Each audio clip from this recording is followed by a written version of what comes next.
Yamobi bia kwa ba PreViewGh so. Ene Kwahu dan na PreViewGh ya bepi. Na kwan a de befa so ansa na waduru Kwahu dan na wohuni.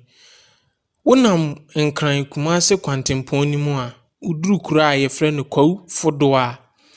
wonsa benkum so kwan na ɛda hɔ no ɛyɛ mfutukwan na ɛda hɔ no. Saa kwan no na ɛfa so a na wakopie Kwahu dan. Ene yi Kwahu dan hene ene ne manfoɔ na esu tia mu sɛ sukuu dan a wasi bɛ mfie aduɔkron ni. Ene yi sukuu dan no edwiri epira onkwara a okɔ sukuu ɛwɔ Kwahu dan. Ɛno nti wosu tia mu sɛ aban mebie nea a wasi ne foforɔ ɛde ama ɔmo ano na ɔmma nso so nkɔ sukuu no ɛwɔ hɔ. Ene yi a me no kasa yi ahemfo a ɛwɔ kurom hɔ ne mpanimfoɔ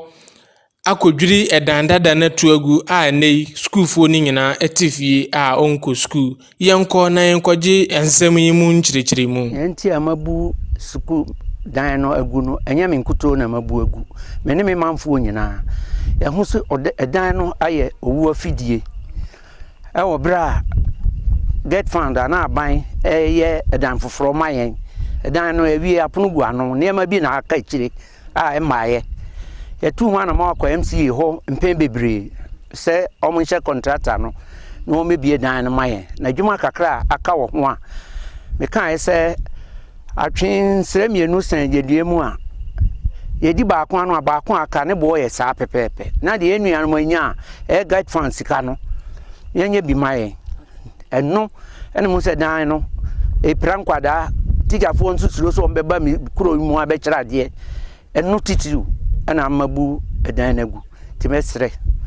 sɛ aban ɔmbɛboa yɛn na nkwada atifie no sɛ bɛyɛ a ɔmo mesua nkakyire. Mia ne me manfoɔ na abu na nso yɛhia aban mo asɛ ɛdan a ɔbɛsi ama yɛn no ɔmo bia no ma yɛn. Na adwuma bi aka no ɔmo ayɛ kakra na nkwara na timi asua adeɛ ne daakye ɔmo so atimi anyin abɛyɛ mpanyipa bɛboa me kure na ɔman Ghana. Me pɛ me deɛ saa no baako ne sɛ ɛyɛ apono no ɛnyɛ enua. Apono no yɛ metal na adadeɛ apono. Saa nso na akyire bambɔ no nso bɔgra proof wɔ akyire a obi ntimi mfiri ɛdan na akyi nwura dan nim. Ɛmɛfa japadeɛ bi a ɛwɔ ɛdan nim. Ɛfɔm kra nso san yɛ terrazzo. Ɛha nso nte saa. Nti ne meka sɛ adeɛ mienu gu hɔ a ne kyɛnyɛ den. Wei fa baako ne wei fa baako ana yɛpɛ. Yɛayɛ ɔmo deɛ saa me deɛ nte saa no na ɛma mani nyɛ ho a. Meka sɛ gyegyeti ne aprahwɛ mu deɛ ɛne me deɛ nyɛ pɛ no. Mabɔ sɛ ne ɔka na MP ɛne MC amaneɛ. Matu anamɔ akɔ ɔmo hɔ. Na ɛbere sɛ paa deɛ mehwɛ a yɛakyɛ sanase me kan me sɛ yɛkɔ bosome ni a mekɔ ɔmo hɔ. Nti sɛ si yɛ deɛ kyɛw pa no ana bewɔ mu sɛ ɔmo nhyɛ contractor no ɔmɛbie. Ansa na me ɛne me manfoɔ de yɛpɛ akɔbu dan na de nsafo aforo agu ani. MC hu hɔ no mɛsan akɔ bio na sɛ nti ɔsɛ na ketu aka mu no makɔ bisa no ani so ansa na masrɛ wɔn na mabɛbie pono no sɛ ne me nkwadaa entimi entena fie ɛma ɔmade sua nkakyire. Contractor no ne din a nim ayɛ ɔfrɛ no Frank Aduchum. Me ankasa me ne na kasa bɛ mpɛn nan contractor no. Mfitiase bia no de kan me kan wɔ sɛ wate. Ɛtɔ mu no yɛ ne yɛ ka asɛm a ɛtɔ asomo san sentempa yɛ sɛ wɔ mesesa pono. Ɛtɔ mu no nso no ɛna ɔka kyerɛ me sɛ aban adwuma na wayɛ ntua ne kan ti sɛ aban fa ne sika ma no a ɔma me bie ɛpono no ɛmfa ma yɛ. School fee ɛna na me kɔ akɔgye. Ɛna ɛpono no eji yɛ na bɛbɔ mu tiri. Wo class sɛ. Tare. Ɛna na ofiri he na ɛkɔ he. Ofi aduane na ɛwɔ he fa side. School fee din no mo de besi he fa side. No mo de besi BS4 side ho. Nti me afro step first one nti me kɔ akɔ gym school fee. Ɛna pono yi ball. Nti yi ball den is he. Ma hu hwe bi. Me da hospital. When it na hu so da hospital they say dey na ka kire aban ni ahwefo mesira se omumbe bie dan mai dan no mai ne ye ya etifie nyina ye nko school ni ensu ade mfa mehwe ese yese mutina fie de ne se oseyi ana mutina fie de na mo hwe se omo behwe empanifo behwe aya mo no yesira se pacho mumla nwe bie dan no mai de on how ana munya afranwa aba o ma betina fie yo medase ye frame aida ofuri na no kura nyame anim se ye mane titi fie ye tete ye hahai atiati akura ye tia ye mane kura na no odin enti ye sra aban se o mebie dan mono ne mankwala no na ye ntimi nkyere nkwala na de e wo fie menya ne tie se wo ba na punu no e me pa cho abra ye fro ka kire den na ne koso wadwum ebra ka asase me ba na plan kura chese ntuma kura ne ntuma ne bo me mu me hu de menya me ho afi kwa mpago a hye benkum ne nifa e na hye me de hu yanse me so maduru clinic ho no ma start e twa jajo because e bi nsi ma bra bo mu sa bida enya fie du okro no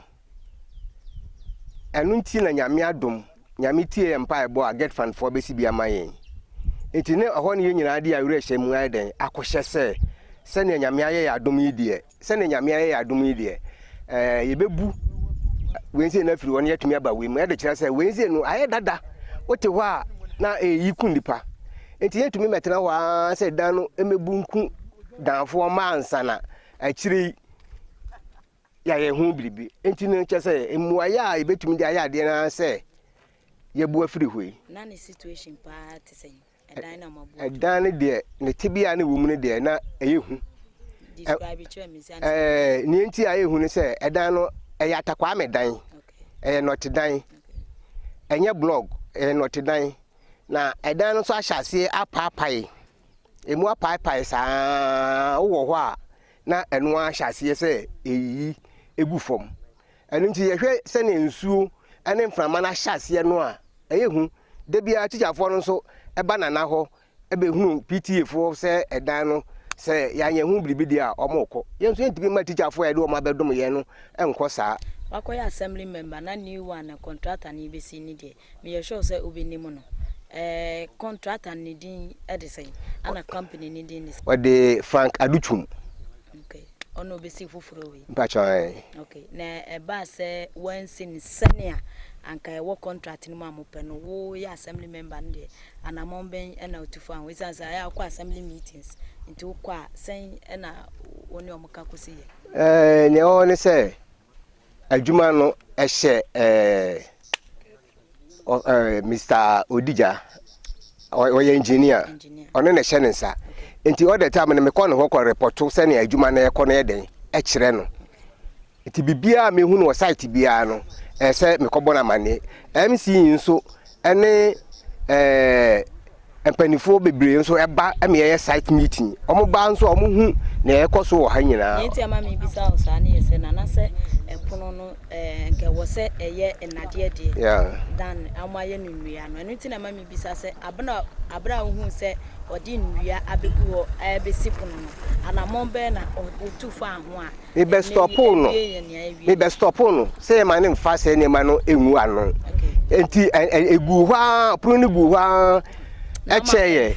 me ma na nan mo asotiye enti anajo assembly me mo asotiye na mu aye be no mde ma engineer ye se omone ne bekasa ama na jaite anamo no awutu no enti anajo bra kurum ha nyina ya da no eno mo ebe so kane a ebe fix apono enti ade achi ne ya fix apono no enti ene enkwala ne tifie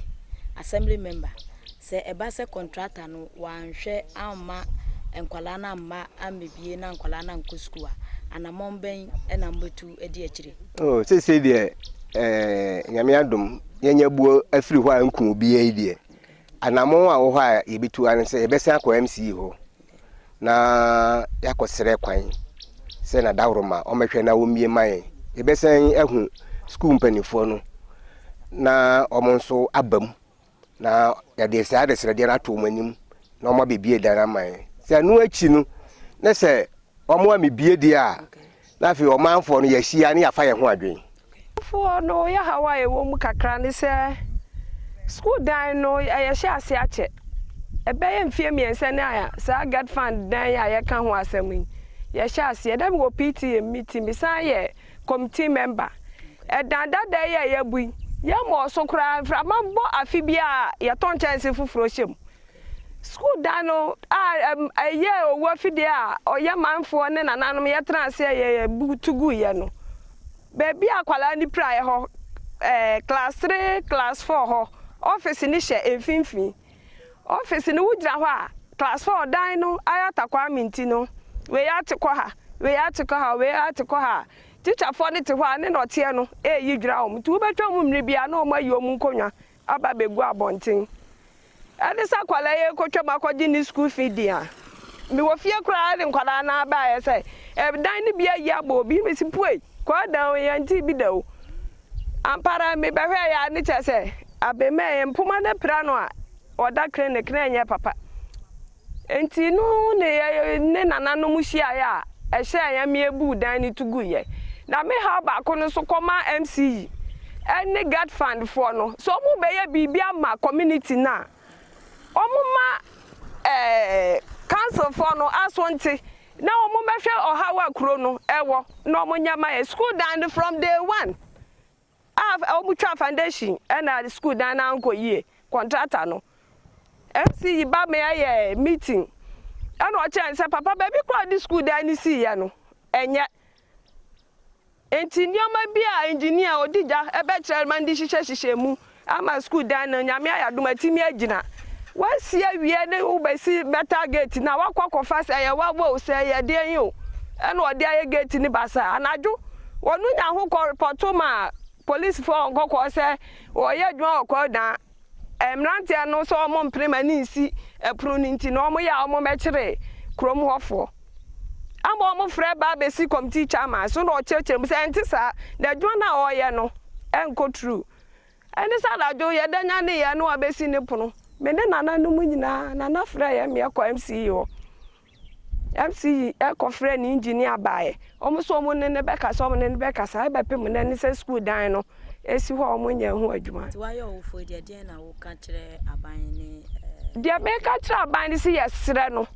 wo de o maye no eno yesen de ebu ye no enti omo mabie pro no maye na enkwala no enkom